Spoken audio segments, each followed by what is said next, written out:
If you've been vaccinated and have questions like when does immunity kick in and how long will it protect you and others, today we'll try to answer some of those questions in Science in 5.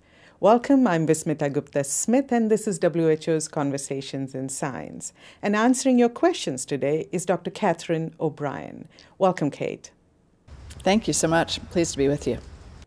Kate, after one has been vaccinated, when does the immunity kick in and how long does it last?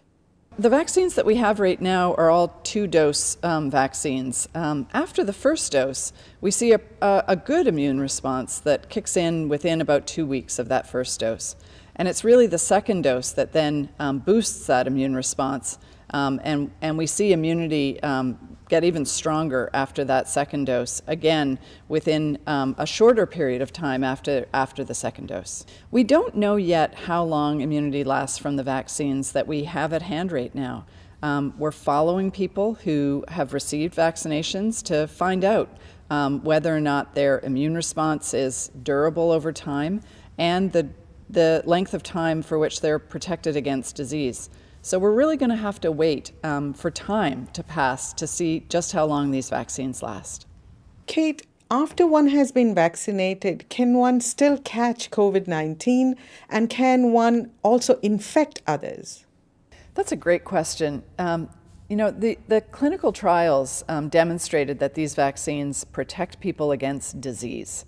What we don't know yet from the clinical trials is whether or not the vaccines also protect people from just getting infected with the SARS-CoV-2 virus, and whether or not it protects against transmitting to somebody else. So this is a really important part of our understanding about what these vaccines do.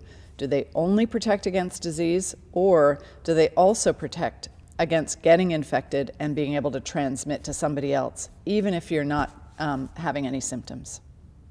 Kate, explain to us, why does one need to continue with the precautions even after vaccination, and how long are we expected to take these precautions? So we really need to continue these precautions while we're still learning about what the vaccines can do. Can they protect against getting infected and transmitting to someone else? And right now we're in a situation where there's still very broad transmission in many countries. The transmission is just out of control. And so for how long we need to continue these precautions is really going to depend on what communities and countries can do to really crush this virus, to crush the transmission. And in that way, the vaccines can do their best job at preventing disease. But remember that we don't actually have the evidence yet for using the vaccine in some age groups. We don't have the evidence for use of vaccines in children, for instance. So for the time being, those age groups are going to continue to be at risk of both disease and infection and being able to transmit to other people. The second reason is that the vaccines are in short supply. So we don't have enough vaccine yet out in the community to protect everybody. Those are the reasons why we have to continue the precautions, especially the masking, the physical distancing, the hand washing, and not gathering in big groups.